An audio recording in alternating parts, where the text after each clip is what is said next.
Well, good morning, everyone. Thomas Montgomery here. We get together most weekday mornings at 8 o'clock Central to talk about the grant, how it works, how we help people, and of course, how you can get paid for helping others. Today is Wednesday, June 18th, 2025. Yesterday, we had, I think, probably the best training that we've had in a long time. And what we did is we went through this document you see on my shared screen, the Express Shelf Quart Model Overview.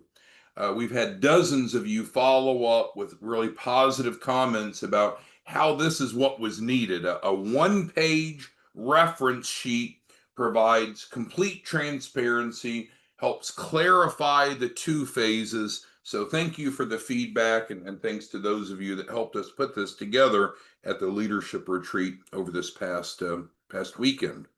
So today we're going to follow up, and the first question would be, are there any questions that you have now after having about 24 hours to simmer on this?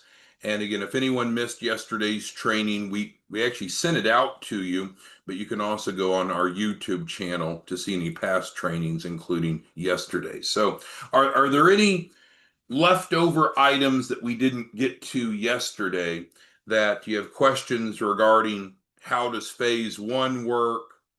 How does phase two work? Now that we've locked in and included the credit sweep, how it works, the opportunity fund to put daily deposits into clients' bank account. Anyone have any questions, comments, concerns from yesterday before we move into kind of an advanced topic? If you do, just type it into the Q&A. But I think we've got it covered. So now moving forward, so if we come to the agreement that what we do is needed, we're increasing financial literacy, we're providing folks a free shelf corp, and then we're providing them access to guaranteed capital, a minimum, not a maximum, but a minimum of 100,000.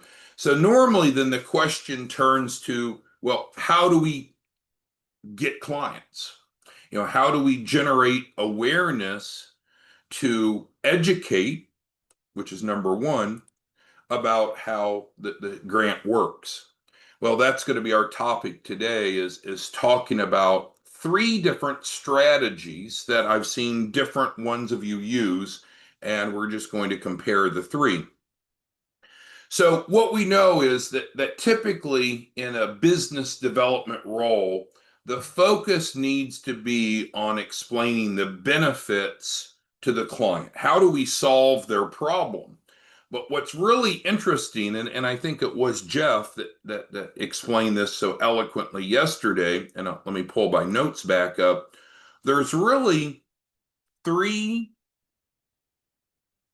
different, we'll call it, campaigns that you could launch. So it's not that we do three different things. What we're showing here is in its entirety, but I think you could attract three different target audiences depending upon how you want to market it. Rod's asking for yesterday's training. Rod, I don't know what to do. We invited you to it. We held it. I emailed it to you, and we put it on our YouTube channel, Rod. So I'm not sure what you're asking me to do other than inviting you to it, holding it for you, emailing it to you, and posting it on our YouTube channel. So Rod, if you could follow up what else you're wanting me to do for you, and I'll see if I can do a better job. Okay, so back to our topic here, three different campaigns. So the first of which could be simply marketing free shelf corps.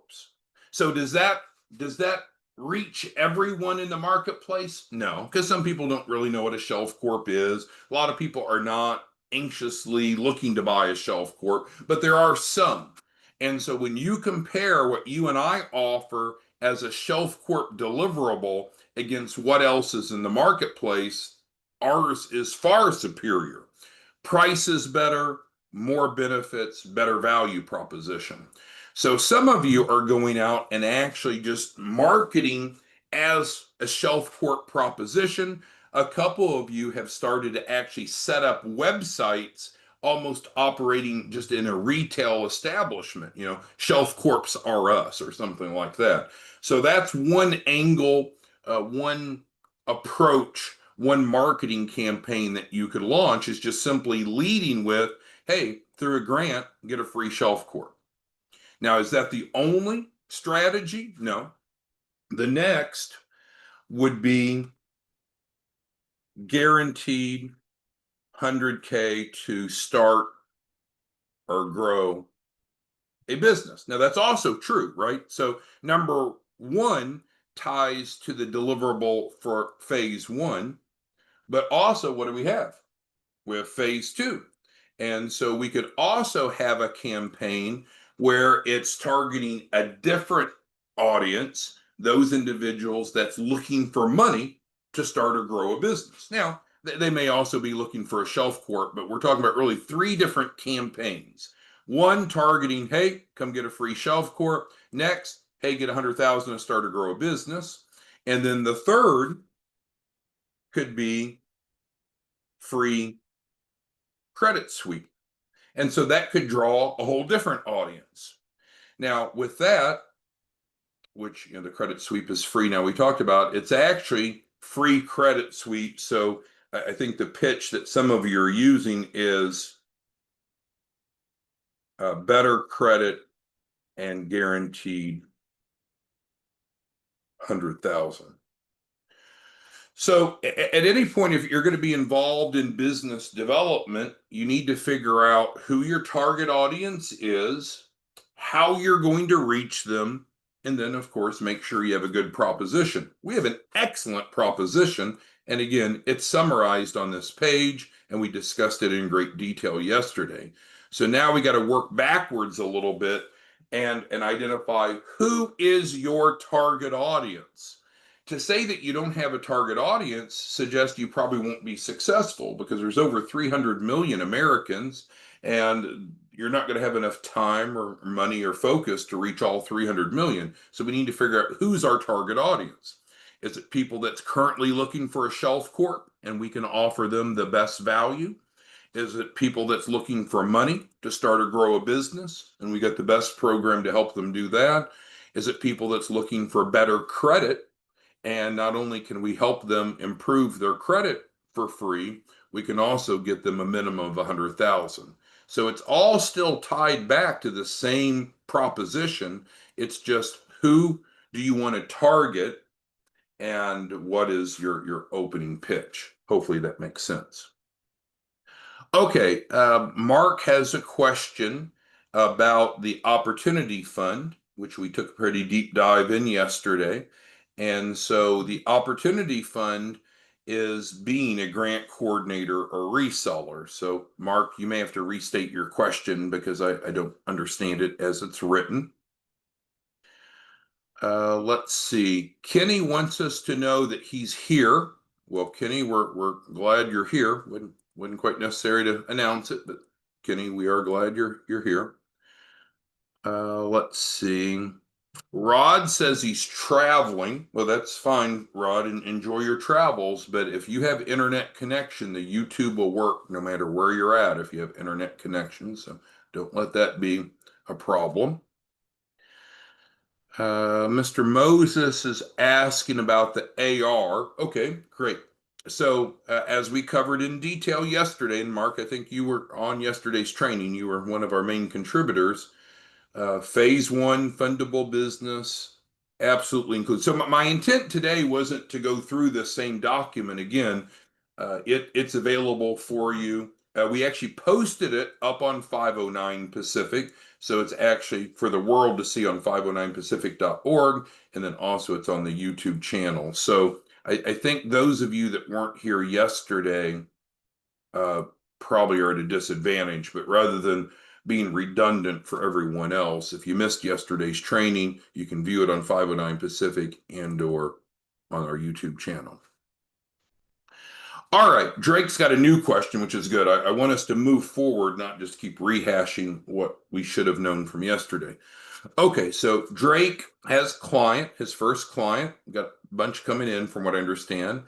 And for for Drake's client, we've already delivered phase one. So phase one's really important to understand because it's very clear cut, right? There's the agreement is simple. There's a specific set of deliverables, and those deliverables are summarized here, but they're actually in the agreement, the editable agreement that you have. And so we can deliver that quickly, consistently, without concern, normally in 7 days. Then at that point, then they have to make a decision. Do they want to move forward in phase two, which is us helping them use the Shelf Corp to go get funding? So phase one's providing them a fundable business, which is obviously a prerequisite. Phase two is, do they want our help? So let's go back to Drake's question. First round of funding. So what happens is if a client decides to go into phase two, we're going to go ahead and get them their first round of funding. We commonly refer to that as first tranche right away. Right away. So within 24 hours, I think that's accurate. So within one business day of a client saying, yep, I want to go forward with business funding, we're going to go ahead and get them some initial funding offers to put some working capital in their pocket nearly immediately while we're getting everything ready for that large capital raise. And so that's the context of Drake's question. So Drake's got his first client. They finished phase one. They're into phase two. We get them the offers, and then those offers are real cash offers going into the client's account.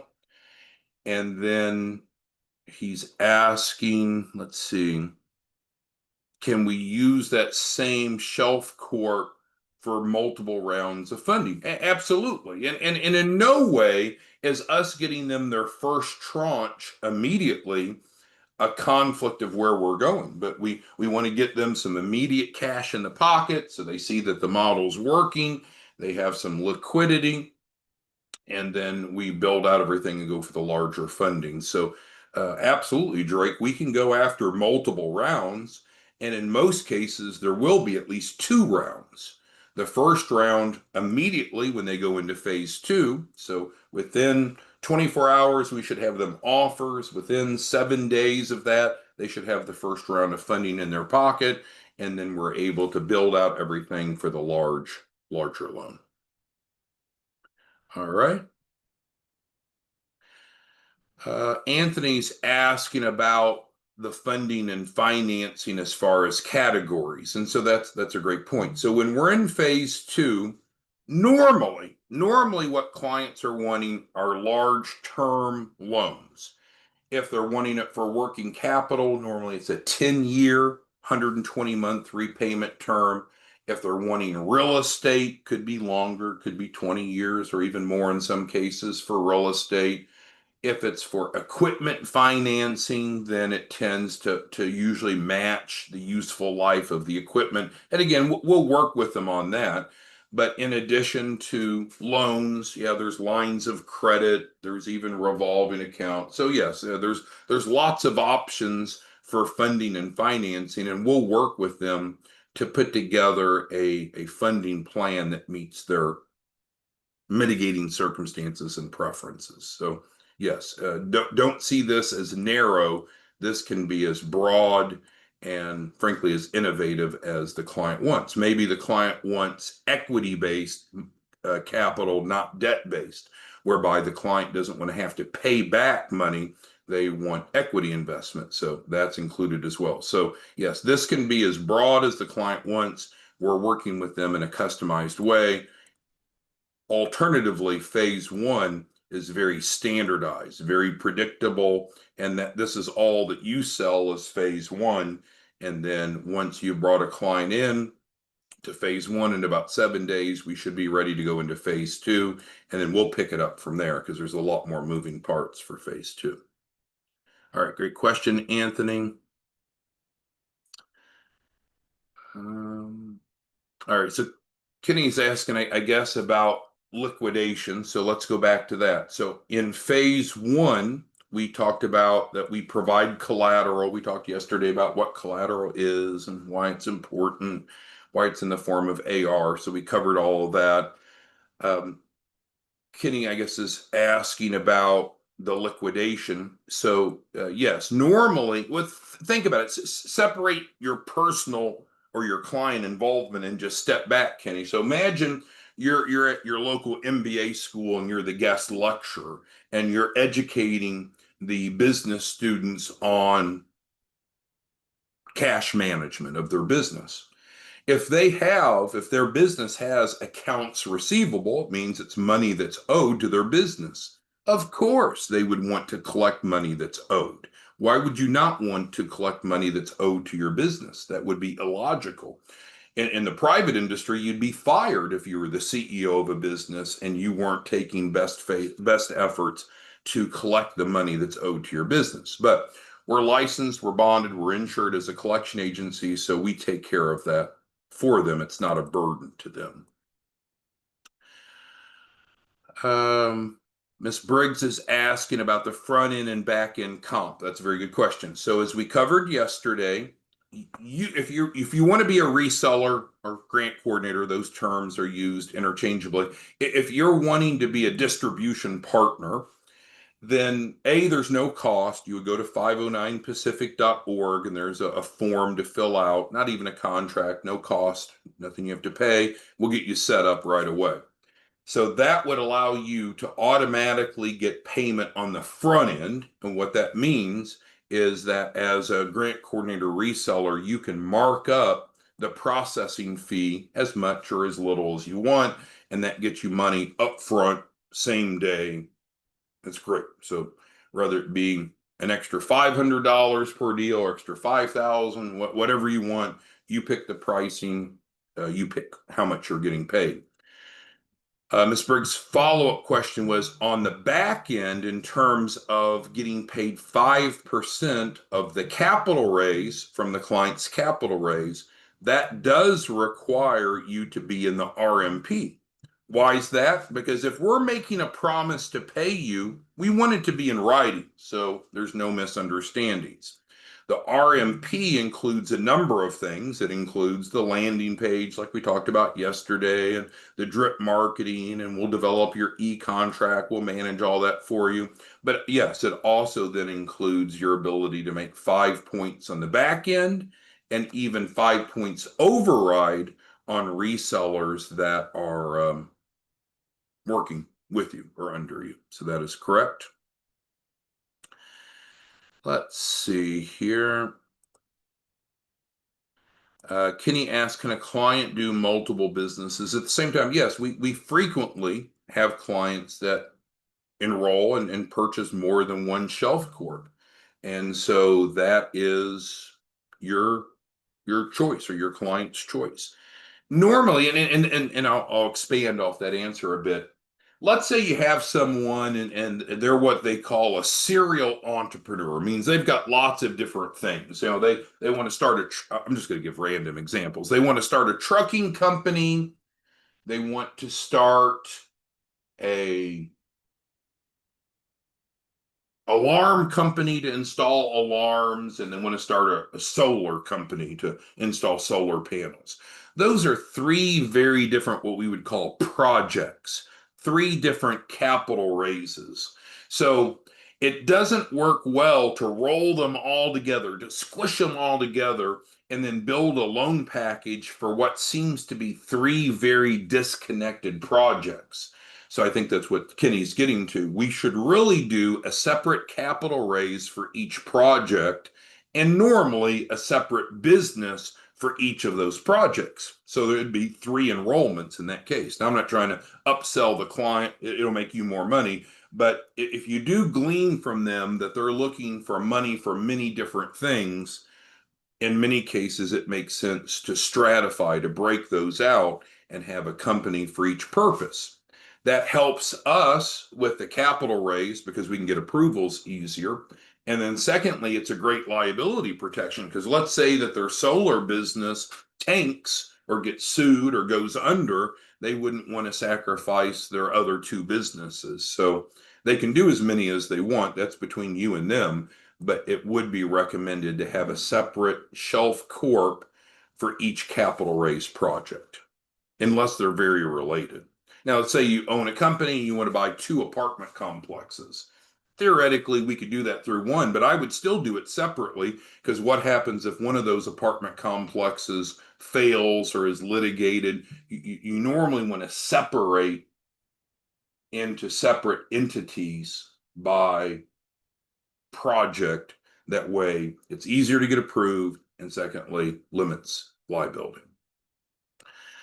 All right, the next question is on this AR, can they transfer it? Absolutely. So this is an asset. So if you had a company car, could you sell it? Sure. If you had a company laptop, could you sell it? Sure.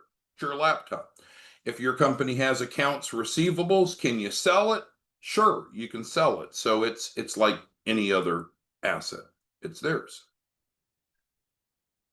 Okay, Mark's question, back to the opportunity fund here at the bottom, is who it's available to. It's available to anyone, and that's what we covered yesterday, Mark. You can be in the opportunity fund, you can be a grant coordinator, a reseller, and not be a client. You can be a client and not be in the opportunity fund. You can do both, or you can do neither. So we addressed that specifically yesterday, and the answer is the same. All right, I see Christy wants to go back to our topic today, which we've wandered a bit from, so let's bring that back up. So if you are a grant coordinator or reseller, you make money by helping people. You don't make money by thinking about it. You don't make money by planning for it. You make money by doing what? What is the catalyst you have to do? You have to enroll people in the free shelf corp. We have to get them in phase 1. Otherwise, they don't get help. They don't get the fundable entity. They're not going to qualify for the capital raise, and you make 0 money. So we need to enroll clients. Otherwise, it's just lip service. Otherwise, you're volunteering your time. So you have to have that mindset. Now, there's a million different ways that you can go out and market. There's lots of different target audiences. You can buy leads. You can organically generate leads. You can get referrals from banks and accountants and other influencers. That's up to you. That's the skill set you bring. But what I wanted to bring to your attention was not the details of how to market, but getting you to properly consider that there's really 3 different campaigns that you could launch. You could have one marketing the free shelf corps, which includes everything else, but that's what you're leading with. You could have one that's specifically about getting 100,000 to start or grow a business. Yeah, we're still going to use the shelf corp, but we're talking about what's your lead? What's your primary message to get a response or to engage a prospect? And then I'm telling you, and I know from your perspective, you may not think many people have bad credit, but trust me, there's a lot of people out there that don't have 780 credit scores like Daniel has, and like Drake has, and like Ernest has. There's a lot of people that don't have good credit. And most of those people that have shitty credit would like to have better credit. So this campaign here has tremendous legs to it. To go out and say, hey, did you know that there's a grant that will give you a free credit sweep and guarantee you $100,000? That's going to get interest. And frankly, I know some of you, and I don't remember who it was. I think it might have been Amanda. Forgive me if I'm wrong on this, but I think Amanda is going to credit repair companies. So she's going right into the wolves. She's going to credit repair companies, educating them on this, and then getting referrals from their clients for this value proposition, because a lot of these credit repair companies, they're going to make more money offering this model, and they don't have to do any of the work versus the way they're doing it now.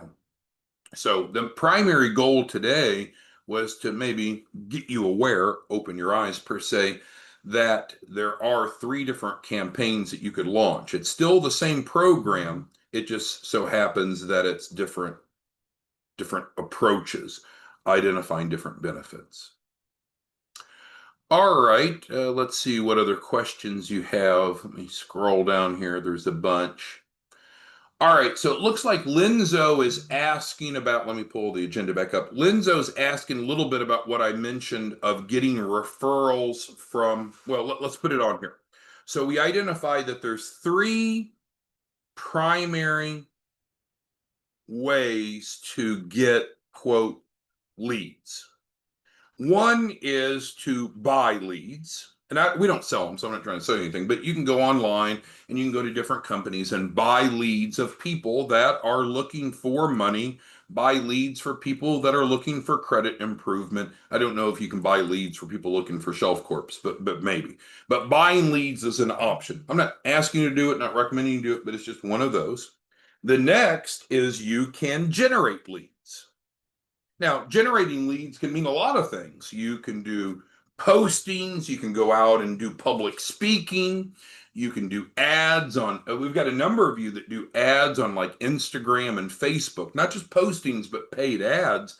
And those are some of our top income producers. So you could buy leads. In other words, someone else has developed them and you're getting them now to work. You could generate leads more organically, but what Linzo was talking about, if I understand correctly, is getting referrals. Absolutely. So working with other, what we call B2B professionals is great. Now, I'm not talking about going to your brother and asking if he knows someone that's got shitty credit. I mean, you could do that, but we're talking about a little higher level. So, what we're talking about with Fair earlier was, yeah, we could go to credit repair companies and seek to collaborate with them because we've had a number of credit repair professionals that they make more money doing this and they don't have to go do all the work. So, that would be an example. But I think what got Linzo's response was going to bankers, going to accountants, going to bookkeepers, those B2B, business to business professionals that have client relationships. So you can again do that how you want, but I'll give you an example of when I was first getting, when we were first getting started with this, what I would do. So we'll put a asterisk behind it, and it's remarkably simple. And you won't be real impressed, but it works. Take them to lunch. Pretty much everyone has to eat. Most people eat lunch. What I would do is I would contact bankers, business bankers, or even the president of the local bank, and I'd invite them to lunch. And so we would meet usually at the country club. I'd buy their lunch and we would just have a relaxed conversation. It wasn't a sales pitch, but that worked remarkably well. Even when I worked at the SBA, I did that, right? You have an expense account, you're taking key referral partners out for lunch. I'm not a golfer, but if you're a golfer, you take them out for golf. But go develop a relationship with the referral partners. Now, that doesn't work as easily from a distance. You could still ask them for referrals. But I think what Linzo's doing in his backyard and what I used to do, don't have time to do it now, is just simply identify key lead generators, key referrals, and just take them to lunch, right? Explain what you do, how you help people, and I'd be very surprised. I guess an alternative, well, I'm just trying to read into what Lamont's point is here, and we'll wrap up on this. So there's lots of different ways to generate leads. One of which is BNI, right? We talked about BNI a week or two ago. So one of the trainings that's up on YouTube, and this is a networking group. Yeah, so you could join BNI or even not join them, just go attend a couple meetings, and you can get a flood of referrals, get a flood of leads. So but this is what you bring to the table, right? We're not going to be here teaching you how to be business developers or marketers. That's what you bring to the table. And if you're not good at that, you either need to get good at it or find something else to do or hire some people, right? So you could certainly hire a team. And this is what Mike does and several other of you. I mean, Mike's not out calling on prospects. Mike has built a sales team, and the sales team goes out and generates leads. So obviously you can do that as well. All right, so wrapping it up, our goal today was to address any remaining questions from the rollout of this one-page document. If you're dismissing this, I think you're making a mistake. This one-page document is a great synopsis of what we do, and if you watch yesterday's training on it, I think you'll have great confidence and competence in being able to explain it to others, and you could use it as talking points. So that was number one. And then our second goal today was to talk about different campaigns, that our value proposition is broad enough that we literally can attract three different types of people. There's one group that's out looking for shelf corps. There's one group that's looking for money to start or grow a business. They may be ignorant of shelf corps, but they're looking for this, they're looking for money. And then the third is there are people out there, and again, I see the feedback, from Tram and Todd. A lot of you are convinced that not many people have bad credit, but it's not true, Tram. It's not true, Todd. There's a lot of people that have bad credit, and you can offer them a legal-based model that's free through the grant. You're going to get a lot of interest, and it's not just better credit; it's also putting cash in their pocket too. And then we had the spin-off topic, which we didn't plan on discussing, was there are different ways to get leads. You can go out and you can buy leads. We don't sell them, but you can go buy leads. You can go out and generate leads however you want, including through networking like bni.com you can go to. But referrals are great. And I guess BNI is almost, I think I'll move this over. I would say BNI is actually more about referrals than it is generating leads. But anyway, with that being said, you have our contact information. Our primary way of supporting you is via text. Text us at 903-347-8042. You can email us. You can schedule a call. If you're interested in getting involved, you can go to our website, 509pacific.org. That'll provide an opportunity to participate in the grant, to get the free shelf corp, to get the funding, and or to participate in the opportunity fund, which is designed to put daily deposits into your bank account as a grant coordinator reseller. Thanks everyone, and we will see you back tomorrow morning, hopefully. Have a great day. Bye-bye.